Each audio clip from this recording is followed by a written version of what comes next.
Inilah Injil Yesus Kristus menurut Lukas bab 16 ayat 19 sampai dengan 30. Ada seorang kaya yang selalu berpakaian jubah ungu dan kain halus, dan setiap hari ia bersukaria dalam kemewahan. Dan ada seorang pengemis bernama Lazarus, badannya penuh dengan borok, berbaring dekat pintu rumah orang kaya itu. Dan ia ingin menghilangkan laparnya dengan apa yang jatuh dari meja orang kaya itu. Malahan, anjing-anjing datang dan menjilati boroknya. Kemudian matilah orang miskin itu, lalu dibawa oleh malaikat-malaikat itu ke pangkuan Abraham. Orang kaya itu juga mati, lalu dikubur. Dan sementara ia menderita sengsara di alam maut, ia memandang ke atas, dan dari jauh dilihatnya Abraham dan Lazarus duduk di pangkuannya. Lalu ia berseru, katanya, "Bapak Abraham, kasihanilah aku. Suruhlah Lazarus supaya ia mencelupkan ujung jarinya ke air dan menyejukkan lidahku, sebab aku sangat ketakutan dalam nyala api ini." Tapi Abraham berkata, "Anak, ingatlah bahwa engkau telah menerima segala yang baik sewaktu hidupmu, sedangkan Lazarus segala yang buruk. Sekarang ia mendapat hiburan dan engkau menderita. Selain daripada itu, di antara kami dan engkau terbentang jurang yang tak terseberangi, supaya mereka yang mau pergi dari sini kepadamu ataupun mereka yang mau datang dari situ kepada kami tidak dapat menyeberang." Kata orang itu, "Kalau demikian, aku minta kepadamu, Bapa, supaya engkau menyuruh dia ke rumah ayahku. Sebab masih ada 5 orang saudaraku, supaya ia memperingati mereka dengan sungguh-sungguh, agar mereka jangan masuk kelak ke dalam tempat penderitaan ini." Tapi kata Abraham, "Ada pada mereka kesaksian Musa dan para nabi. Baiklah mereka mendengarkan kesaksian itu." Jawab orang itu, "Tidak Bapa, tetapi jika ada seorang yang datang dari antara orang mati kepada mereka, mereka akan bertobat." Sudah 75 tahun bangsa Indonesia merdeka, tapi banyak orang mempertanyakan, apakah semua rakyat Indonesia sudah mengecap cita rasa kemerdekaan? Kita masih melihat proses dehumanisasi di sekitar kita, terutama di kota-kota besar. Jurang kaya miskin makin melebar, peningkatan penjualan mobil-mobil mewah paralel dengan penambahan angka PHK di kalangan pekerja kelas bawah. Pertumbuhan properti mewah berpacu dengan penyebaran hunian warga melarat. Sungguh tepat kiranya BKI seminggu keempat mengambil bacaan dari Lukas bab 16 ayat 19 sampai dengan 31 yang mengisahkan tentang Lazarus dan orang kaya. Injil Lukas bab 16 memang berbicara tentang harta duniawi, dimulai dengan perumpamaan tentang bendahara yang tidak jujur. Pada bab 16 ayat 1 sampai dengan 8, ajaran tentang Allah dan Mammon pada bab 16 ayat 9 sampai 13, kecaman terhadap orang-orang Farisi yang adalah hamba-hamba uang pada bab 16 ayat 14 sampai dengan 18, dan ditutup dengan kisah tentang Lazarus dan orang kaya pada bab 16 ayat 19 sampai 31. Kondisi sosioekonomi pada saat itu diwarnai dengan berbagai pajak dan biaya yang dibebankan kepada rakyat. Pajak kepada Romawi dan Raja Herodes, perpuluhan dan bea bait Allah.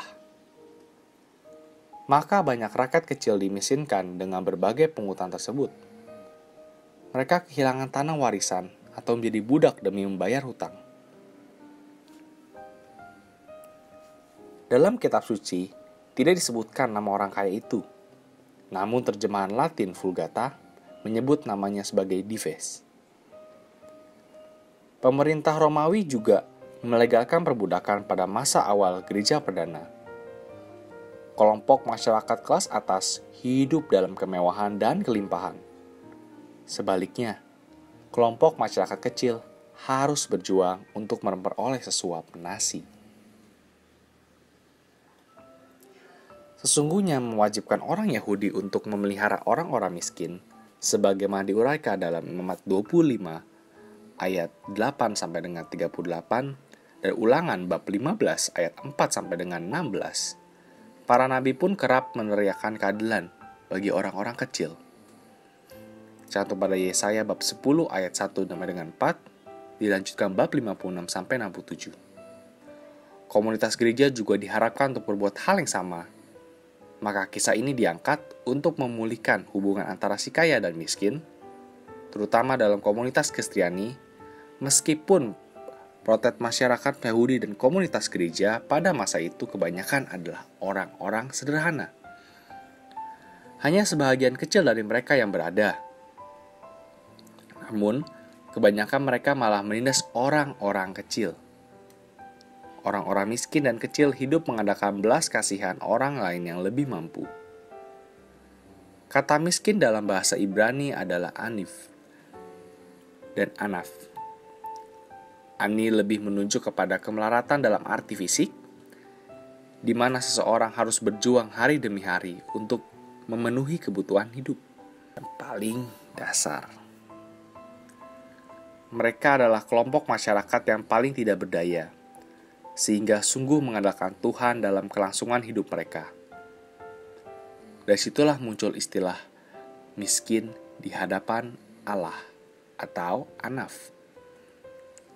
Dalam konteks ini pernyataan Yesus, "Berbahagialah, hai kamu yang miskin, karena kamulah yang mempunyai kerajaan Allah," dapat dipahami terlebih dalam Lukas bab 6 ayat 20.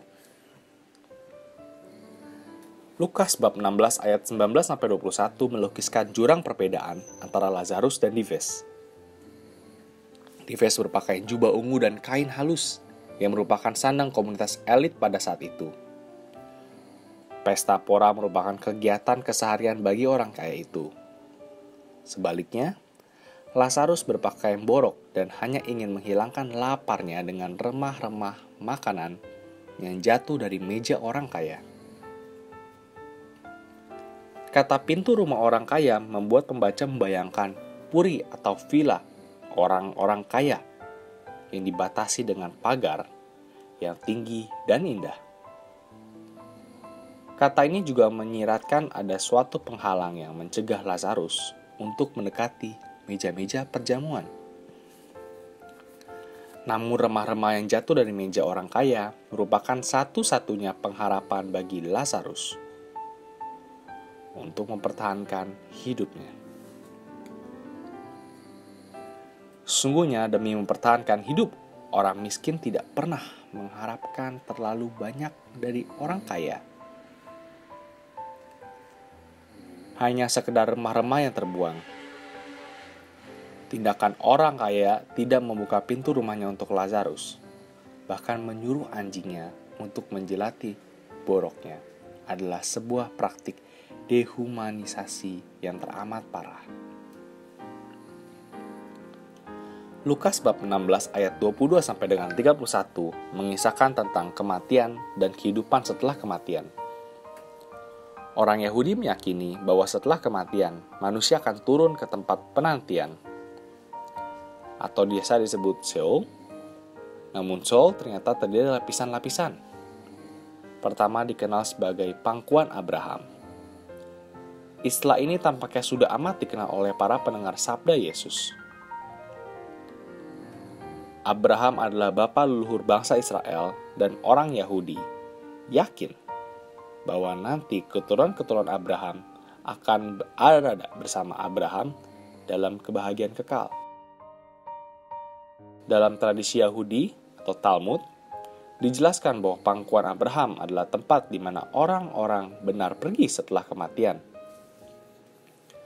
Setelah mati, Lazarus dibawa oleh malaikat-malaikat ke pangkuan Abraham.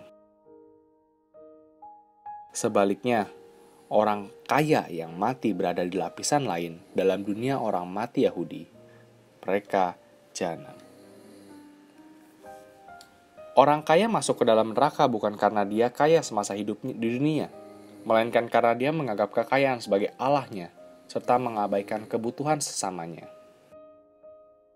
Orang kaya itu memanggil Abraham sebagai bapa, dan memang dijawab oleh Abraham dengan sapaan anak.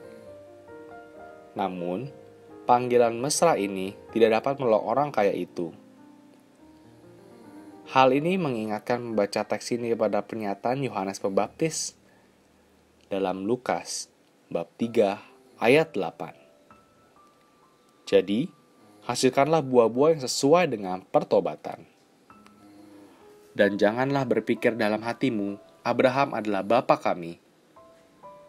Karena aku berkata kepadamu, Allah dapat menjadikan anak-anak bagi Abraham dari batu-batu ini. Rupanya kekayaan seorang tidak menjamin keselamatan jiwanya. Kekayaan hanya bermanfaat untuk keselamatan jiwa sepanjang kekayaan itu menjadi berkat bagi sesama yang membutuhkan. Sesama yang membutuhkan adalah gambar dari rupa Allah. Cantum dalam Imago Dei.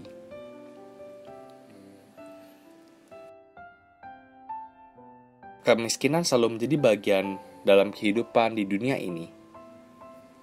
Kitab suci mengajarkan kepada kita bagaimana seharusnya kita menanggapi kemiskinan di sekitar kita. Kisah Lazarus dan orang kaya memberikan pelajaran bagaimana gereja dan masyarakat harus bertindak untuk mengurangi penderitaan orang-orang miskin. Apatisme atau sikap acuh tak acuh terhadap orang-orang miskin adalah dosa. Dehumanisasi adalah perbuatan yang sangat tidak manusiawi. Kita harus peduli kepada mereka yang membutuhkan. Dengan memahami kisah ini sebagai pelajaran yang berharga, diharapkan kita mampu memberikan wajah dan senyum yang lebih manusiawi kepada orang-orang miskin. Renungan ini diakhiri dengan sebuah kutipan dari Yakobus bab 2 ayat 5. Dengarkanlah hai saudara-saudara yang kukasihi.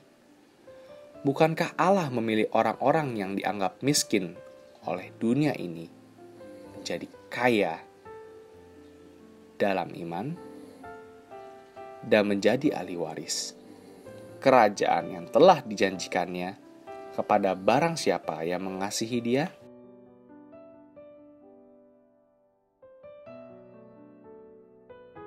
Apa yang kita pelajari dari perumpamaan tentang Lazarus dan orang kaya di atas untuk menyikapi realita kekayaan dan kemiskinan di sekitar kita?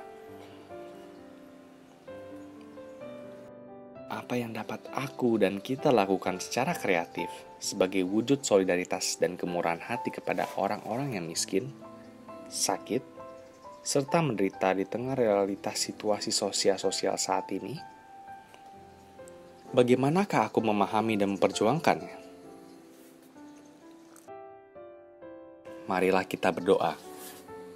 Allah Bapa, Maha Pengasih, terima kasih atas sabda dan pernyataan-Mu yang kami dengarkan dan kami alami dalam pertemuan ini. Bukalah mata, telinga, dan hati kami, ya Tuhan, agar kami dapat menemukan cara-cara sederhana yang dapat kami lakukan untuk menjadi saudara bagi sama di sekitar kami. Mampukan kami untuk secara kreatif lebih mengupayakan solidaritas dan keadilan daripada cinta diri.